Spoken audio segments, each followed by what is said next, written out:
हन्ताणं नमो सिद्धाणं नमो आयरीयाणं नमो अज्जायाणं नमो लोए सुवसाहूणम। बोलो पंच परमेष्टि भगवान की जय। 1008 आदिनाथ भगवान की जय। अंतिम तीर्थेश भगवान महावीर स्वामी की जय। आचार्य भगवान गुरुवर श्री विशुद्ध सागर जी महाराज की जय। जय बोले मुनि श्री सुप्रभ सागर जी महाराज की जय। जय बोले मुनि श्री प्रणत सागर जी महाराज की जय। जय जनबंधु। समीचीन विकल्पों का सम्यक समाधान, इस लोकप्रिय कार्यक्रम में मैं आप सभी का स्वागत करता हूँ। देश विदेश के श्रावकों के या उपस्थित श्रावकों के जो समीचीन विकल्प हम तक पहुँचते हैं, उस समीचीन विकल्पों का मुनि श्री सुप्रभ सागर जी महाराज अपनी ओजस्वी वाणी से सम्यक समाधान करते हैं। ये सम्यक समाधान जो कार्यक्रम है वह एक दीपकवत है। जैसा दीपक अंधकार को दूर करता है और उजाला करता है, वैसा ही यह सम्यक समाधान कार्यक्रम का भी यूज हो रहा है। देश विदेश के श्रावकों के जो मन में अगले विकल्प है, उसके वजह से उनके मन में जो अंधकार हो रहा है या जो उनके मन में विकल्प है, उस विकल्प का अगर सम्यक समाधान कहीं प्राप्त हो रहा है तो वह मुनिषि के चरणों में और इस कार्यक्रम के माध्यम से हो रहा है। मैं मुनिश्री प्रणत सागर जी महाराज जी को बारंबार नमोस्तु करता हूँ एवं मुनिश्री से यह विनंती करता हूँ कि हे स्वामी, आज के इस कार्यक्रम को गति प्रदान करते हुए संचालित करें। नमोस्तु नमोस्तु नमोस्तु महाराज। नमो हरिहंताणं नमो सिद्धाणं नमो आयरीयाणं नमो अज्जायाणं नमो लोए सवसाहूणम। पंच परमेष्टि भगवान की परम पूज्य आचार्य भगवंत गुरुवर विशुद्ध सागर जी मुनि महाराज की, परम पूज्य मुनि श्री सुप्रभ सागर जी महाराज जी की।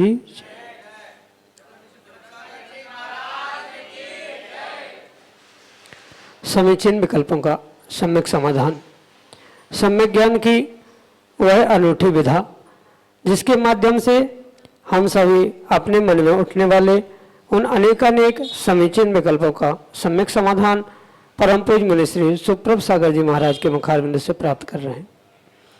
वह अनूठी विधा जो हमारे मन को निर्विकल्पता की ओर ले जाने वाली है, और निर्विकल्प मन ही सुख का सबसे बड़ा साधन है। ऐसा वह समीचीन सुख का सम्यक उपाय, समीचीन विकल्पों का सम्यक समाधान। देश के विभिन्न प्रांतों से अनेक समीचीन विकल्प हमें यहाँ प्रतिदिन प्राप्त हो रहे हैं, और परम पूज्य मुनिश्री आगम के परिप्रेक्ष्य में उनका हम सबको सम्यक समाधान प्रदान कर रहे हैं। प्रारंभ करते हैं आज का सम्यक समाधान।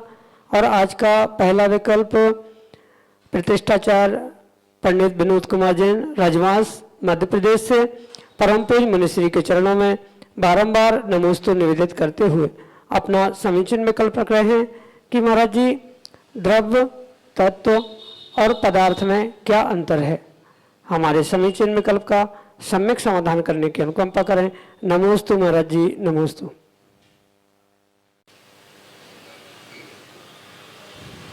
ओम नमः सिद्धम। परम पूज्य आचार्य भगवान गुरुवर विशुद्ध सागर जी महाराज की।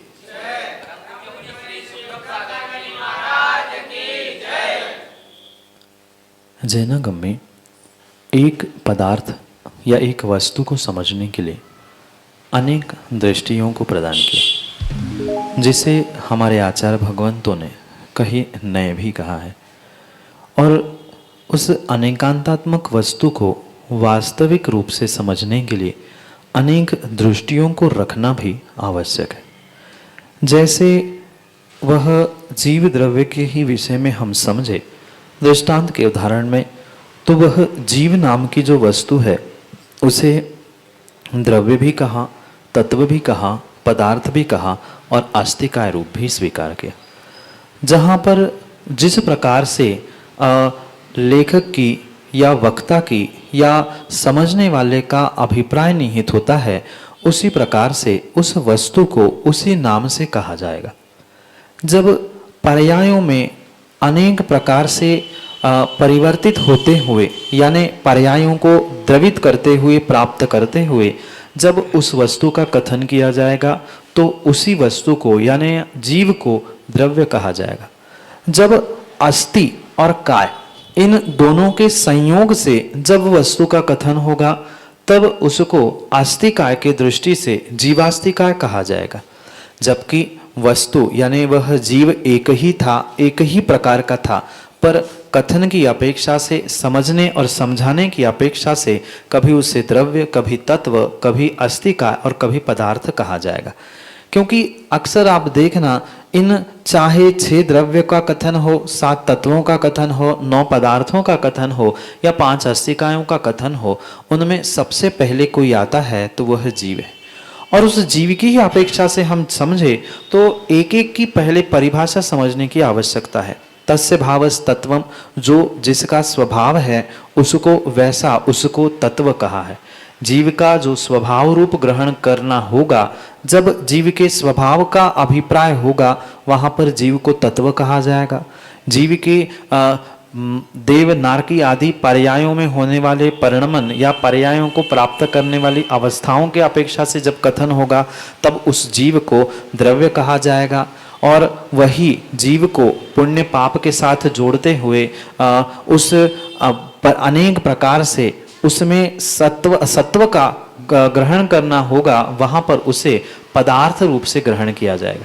और उसी जीव में अस्तित्व और कायत्व घटित करते हुए अस्तित्व कायत की अपेक्षा से जब कथन किया जाएगा वह अस्तिकाय यानी जीव अस्तिकाय के रूप से कथन करने योग्य या स्वीकार करने योग्य। भले ही एक ही पदार्थ है, एक ही वस्तु है, पर अनेक अपेक्षाओं से उसे भिन्न भिन्न कहा जाए। जैसे घर में कोई एक देवदत्त नाम का पुरुष है, वह पिता भी है, भाई भी है, पत्नी की अपेक्षा से पति भी है, साथ साथ वह पिता भी है, बेटा भी है। ये परस्पर विरुद्ध संबंध होने पर भी जैसे अनेक अपेक्षा से वह अनेकांतात्मक सिद्ध होता है, ऐसे ही स्वभाव की अपेक्षा से वही तत्व कहलाया जाएगा। पर्यायों की अपेक्षा से परिभ्रमण करने या पर्यायों को प्राप्त करने की अपेक्षा से, द्रवित होने की अपेक्षा से द्रव्य कहलाएगा। अस्तित्व और कायत्व की अपेक्षा से वही अस्तिकाय कहलाया जाएगा। इसी प्रकार से इन एक ही वस्तु में अनेक अपेक्षाओं से अनेक कथन और अनेक दृष्टियों को समझ के ही तत्व, पदार्थ, अस्तिकाय और द्रव्य आदि का चिंतन और ग्रहण करना योग्य है। यही आपके लिए सम्यक समझ। अगला समीचीन विकल्प मुंबई महाराष्ट्र से चेतन प्रकाश जैन परम पूज्य मुनिश्री के चरणों में बारंबार नमोस्तु निवेदित करते हुए अपना समीचीन विकल्प रख रहे हैं कि महाराज जी, हमारे यहाँ मंदिर जी में देवादिदेव भगवान को शासन देवी देवताओं के पैरों में नीचे विराजमान कर रखा है, क्या यह उचित है? हमारे समीचीन विकल्प का सम्यक समाधान करने की अनुकंपा करें। नमोस्तु महाराज जी, नमोस्तु। शासन रक्षक देवी देवताओं की सत्ता होती है और वे परिपूर्ण रूप से होते हैं, इसका बहुत अच्छे से हमारे आचार्य भगवंतों ने आगम में वर्णन किया। पर इसका अर्थ ये नहीं है कि वे देवादिदेव अरहंत प्रभु के समतुल्य। किसी भी प्रकार से जो शासन रक्षक देवी देवताओं की व्याख्या या जो भी विषय हमें आगम में प्राप्त होता है, वहाँ आचार्य भगवान कहते हैं वे देवाधिदेव अरिहंत प्रभु के सेवक के रूप में हैं और वह देव शास्त्र गुरु की रक्षा करने के लिए, शासन की रक्षा करने वाले वे चतुर निकाय के देवों में से कुछ निकाय के देव होते। इसलिए उनकी देवादिदेव के साथ तुलना करना या उनको उनके साथ विराजमान करना ये किंचित भी योग्य नहीं है। मुख्यतः से कई सारे स्थानों में ये जो देखने में आता है, जिस वेदी पर देवादिदेव अरिहंत को विराजमान किया है उसी के समान है, यानी बिल्कुल उसके बगल से ही उनको विराजमान कर लेना या उनसे भी उच्च स्थान पर विराजमान करना, ये परिपूर्ण रूप से गलत है। ये अगर आपके यहाँ परंपरा है या कहीं विराजमान भी हुए हैं तो उनको इतनी मर्यादा से विराजमान करना होगा कि जैसे वह देवादिदेव अरिहंत ही हमारे लिए भगवान हैं और उस भगवान की देव शास्त्र गुरु की रक्षा के रूप में उनको अगर विराजमान किया है तो उनसे नीचे वाले स्थान में ही उनको विराजमान करना चाहिए। देवादिदेव अरिहंत के समतुल्य या उनके बराबरी से किसी भी प्रकार से उनको विराजमान करने की आज्ञा है ही नहीं है। अगर वह आज्ञा भी है तो वह परिपूर्ण रूप से मर्यादा का पालन करते हुए ही उसको दूरी पर उससे नीचे वाले स्थान पर विराजमान करना होगा, क्योंकि अरिहंत प्रभु हमारे लिए देवाधिदेव है और वे मात्र चतुर्निकाय के देवों में से एक देव है और वे भले ही रक्षक है, भले ही सम्यक दृष्टि है, पर फिर भी अरिहंत के समकक्ष है ही नहीं है और कभी भी नहीं हो सकते। और जो आपने प्रकाश जी उस आपके मंदिर की व्यवस्था के विषय में कहा है वो तो भिन्न विषय है, पर आगम की व्यवस्था तो यही है जहाँ देवादिदेव विराजमान होते हैं उनका परिपूर्ण रूप से उच्च स्थान होना चाहिए और उससे किसी भी प्रकार से दूरी और निम्न स्थान पर ही उन शासन रक्षक देवी और देवताओं को विराजमान करने की आज्ञा है। समान रूप से रखे हैं, एक बराबरी से रखे हैं तो परिपूर्ण रूप से दोष के भागी है, क्योंकि अरिहंत प्रभु और वे शासन रक्षक देवी देवता उनकी किसी भी प्रकार से तुलना नहीं हो सकती। वे महान अरिहंत भगवान बन चुके हैं और ये भगवान के रक्षक है, तो रक्षक देवी देवताओं को अपने ही स्थान में रखने की आवश्यकता है। उच्चासन देकर उनका अतिरेक करना किंचित भी योग्य नहीं है। जहाँ जहाँ इस अतिरेक को प्राप्त किया जा रहा है दोनों प्रकार से बिल्कुल भगवान के बगल में रखना, भगवान को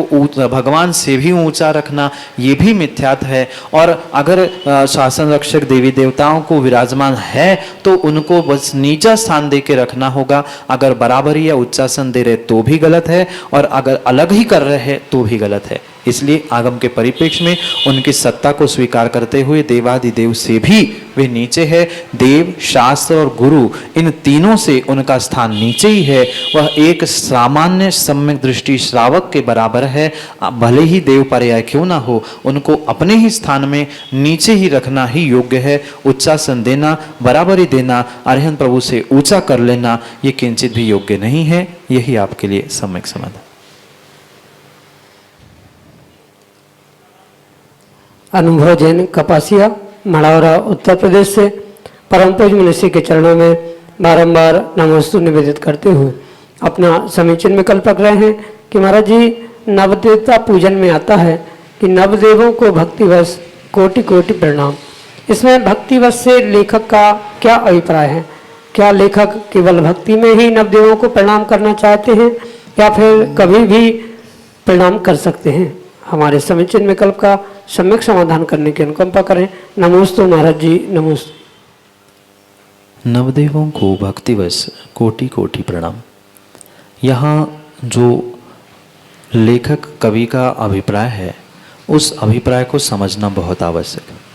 उन्होंने ये नहीं लिखा है कि भक्ति में मैं प्रणाम कर रहा हूँ, भक्ति के अलावा या पूजा के अलावा मेरा प्रणाम नहीं है, ऐसा वहाँ किंचित भी अभिप्राय नहीं।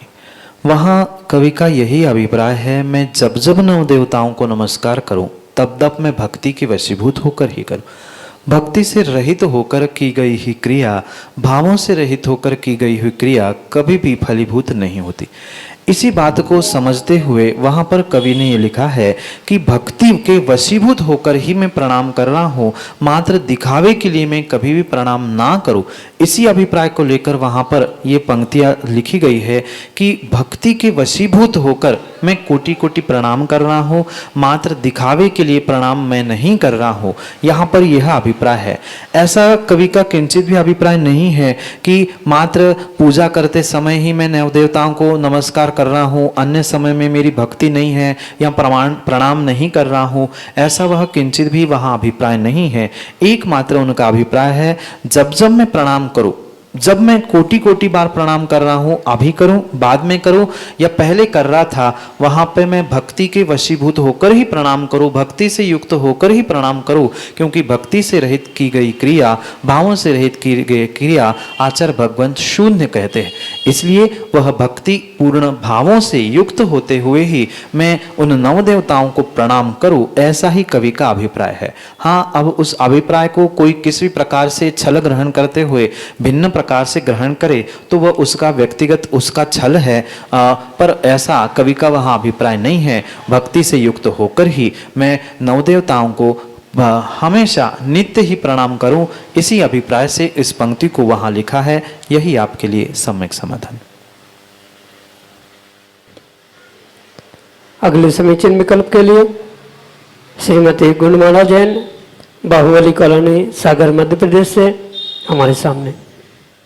नमोस्तु महाराज जी, नमोस्तु।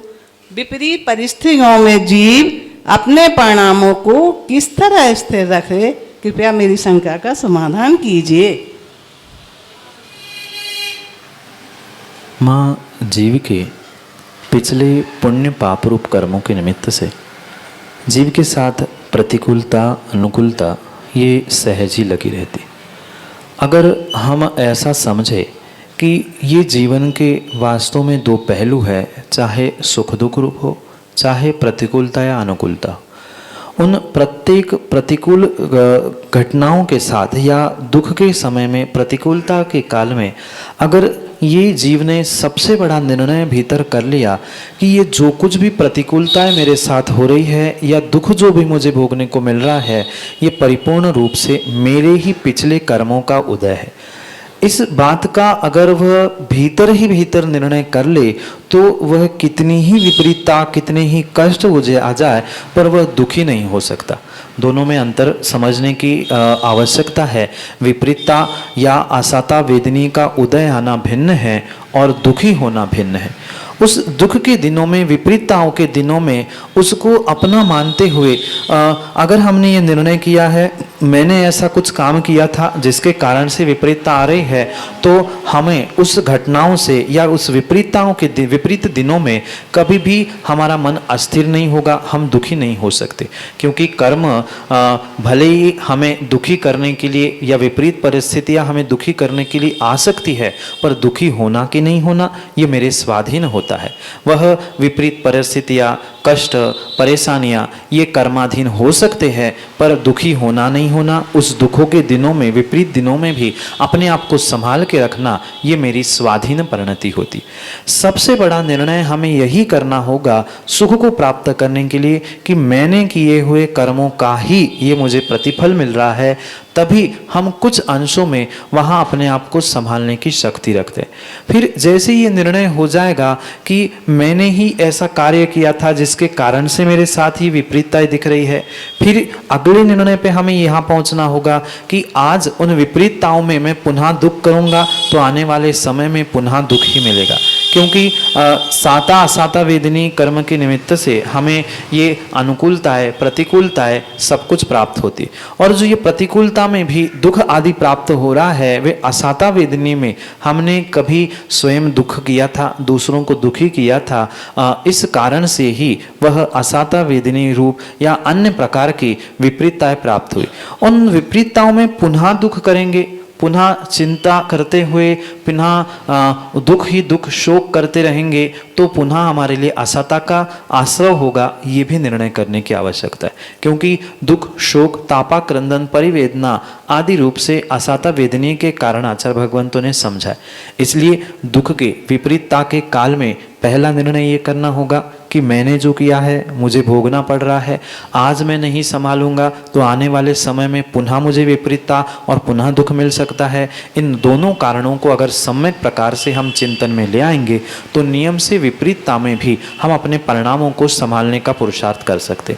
ये माँ कतई संभव नहीं है कि हम 100% अपने परिणामों को संभाल ले, पर जो हमें 2-4 घंटे संक्लिष्टता हो रही थी, हमने उससे 1 घंटा, आधा घंटा, 10 मिनट, 5 मिनट ऐसे कम भी करने का पुरुषार्थ किया तो हमने जीवन में बहुत कुछ कर लिया। क्योंकि विपरीतता आएंगी, विपरीतता में कुछ क्षण तो संसारी होने के कारण से संक्लिष्टता भी होगी, परिणाम भी उद्वेलित होंगे, पर जो लंबे समय तक होने वाले परिणाम उद्वेलित थे या खराब हो रहे थे परिणाम, उनको हम कम कम करते हुए, पुरुषार्थ करते हुए एक दिन ऐसा भी आएगा कि हम संक्लिष्टता से रहित हो जाएंगे। इसलिए पुरुषार्थ कम करने का करना होगा, वह कम करते करते एक दिन वह समाप्ति होंगे, पर हमें पहले कम करने का पुरुषार्थ करना होगा। इन दोनों बातों को सोचकर कि मेरा ही कर्म का फल है और अगर मैं अभी नहीं संभला तो कभी नहीं संभला, इसलिए आगे के लिए संभालने के लिए विपरीतता में भी अपने मन को शांत करते हुए परिणामों को संभाला जा सकता है।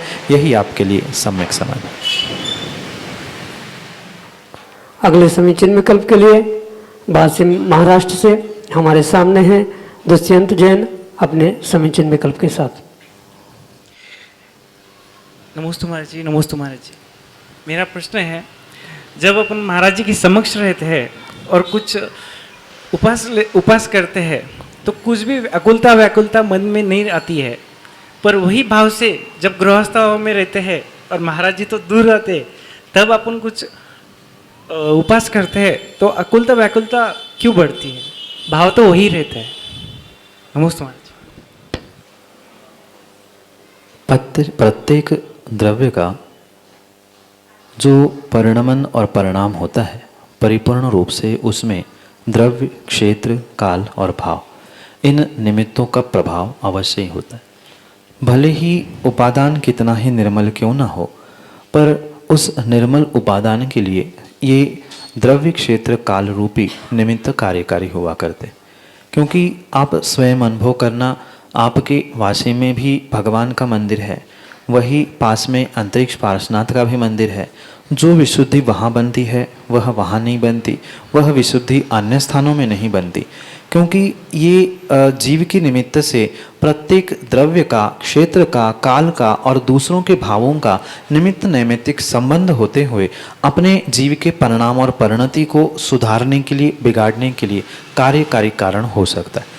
जैसे दोस्तों के साथ रहते हैं वैसे ही हमारे परिणाम होते हैं। जब हम गुरु के पास रहते हैं तब हमारे भिन्न परिणाम होते हैं, और कहीं घर वालों के साथ रहते हैं तो हमारे भिन्न परिणाम होते हैं, जबकि आप तो एक ही थे। पर जैसे जिस जीव द्रव्य के साथ या जिस क्षेत्र में हम निवास करते हैं, उस क्षेत्र का, उस द्रव्य का परिपूर्ण रूप से प्रभाव मेरे निमित्त पर, मेरे नैमित्तिक पर पड़ता है। उस कारण से भी परिणामों की में आकुलता व्याकुलता होना, परिणाम शांत होना आदि ये सहज सहज होता है। क्योंकि उपवास की क्रिया आपको ही अपने मन से ही करनी थी, पर फिर भी जो गुरु के पास रहते हुए हमें एक संतुष्टि और एक शांति मिलती है, जो मानसिक शांति थी, वह उस परम शांत द्रव्य का ही प्रभाव था, जिसके निमित्त से हमें उनके पास पहुंचकर एक अद्भुत शांति महसूस होती। ये मात्र और मात्र निमित्तिक संबंध है, जबकि शक्ति मेरे उपादान की थी। मुझे स्वयं को ही उपवास करने थे और संक्लिष्टता आदि भी करना, आकुलता व्याकुलता करना, वो भी मेरे स्वाधीन पराधीन था, किसी के पराधीन नहीं था, परिपूर्ण रूप से मेरे ही स्वाधीन था।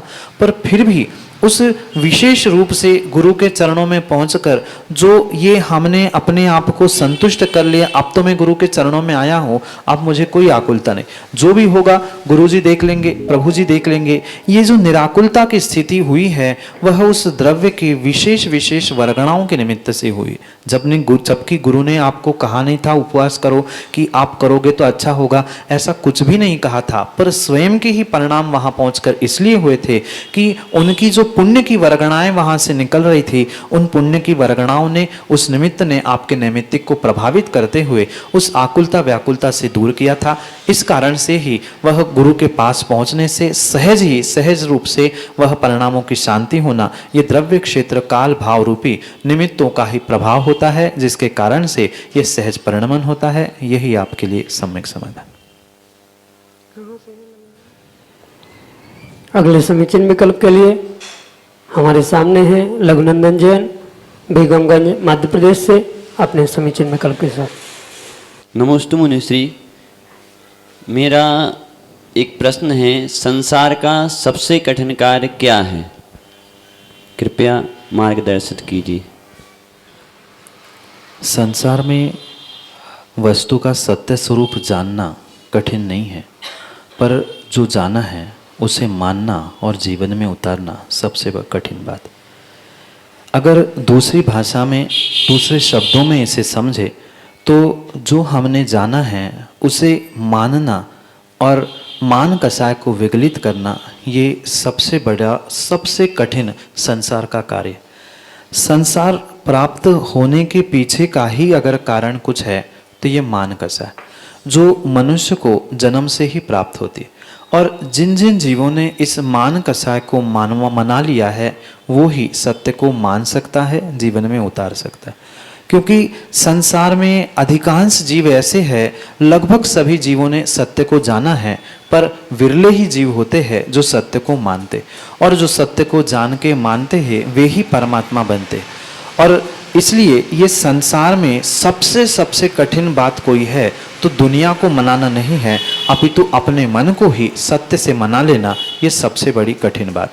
क्योंकि घर में, परिवार में, सगे संबंधियों में, समाज में हम दूसरों को तो मनाना जानते हैं, दूसरों को समझाना भी जानते हैं, पर अपने आप को सत्य से वाकिफ करते हुए, सत्य को जानते हुए सत्य को मानना, ये सबसे बड़ी कठिन बात है। क्योंकि ये परम सत्य है कि मनुष्यों को जो जन्म से ही मान कसाय मिली है, उस मान कसाय को विकलित करते हुए, सत्य को जानते हुए, वह कभी कभार सत्य को मानने के लिए हमें अपने शब्दों को, सत्य को मानने के लिए कभी कभार हमें कुछ कार्यों में पीछा या नीचापन भी दिखाने की आवश्यकता होती है। तभी हम जीवन में अपने उस कठिन से कठिन कार्य को यानी मान कसाय को जीत सकते, अन्यथा उससे दूर होने की या संसार से उभरने की अन्य कोई भी स्थिति परिणति हो नहीं सकती। इसलिए आगम के भी परिप्रेक्ष्य में और सम्यक समाधान की अपेक्षा से भी मैं आपसे यही कहूँगा, संसार में सबसे कठिन अगर कोई चीज़ है तो दूसरों को मनाना नहीं, सत्य को जानना नहीं, अपितु अपने आप को, अपनी मान कसाय को मनाना है। क्योंकि मान जाए सो मान जाए, अगर हमारी मान जाए तो हम मान जाए, और हम मान जाए तो हमारी मान कसाय भी चली जाए। इसलिए इस सूत्र को जीवन में उतार लेना, मान जाए सो मान जाए, मान कसाय जाए सो हम सत्य को मान जाए, और सत्य को मान जाए तो भीतर की मान कसाय भी जाए। यही आपके लिए सम्यक समाधान। आप हम सभी लाभ ले रहे थे समीचीन विकल्पों का सम्यक समाधान इस कार्यक्रम का। प्रतिदिन यह कार्यक्रम शाम को 4 बजे पारस टीवी के माध्यम से प्रसारित होता है एवं 5:13 पे यूट्यूब चैनल सुप्रभ वॉच के माध्यम से प्रसारित होता है। अगर आप आपके मन में उठने वाले विकल्प हम तक पहुंचाना चाहते हो, जो यहाँ उपस्थित है वो अपने कागज़ पे नाम लिख के, विकल्प लिख के हम तक पहुँचाएँ। जो यहाँ टीवी के माध्यम से या यूट्यूब के माध्यम से देख रहे हैं वह लोग 8707548811, जी हाँ, यहाँ के लोग भी नोट कर सकते हैं, 8707548811 इस नंबर पे व्हाट्सएप के द्वारा अपने नाम और शहर के नाम के साथ अपना विकल्प व्हाट्सएप के द्वारा ऑडियो मैसेज या टेक्स्ट मैसेज के से भेज सकते हैं। samyak.samadhan@gmail.com इस ईमेल आईडी पे भी आप अपना विकल्प हम तक पहुंचा सकते हो।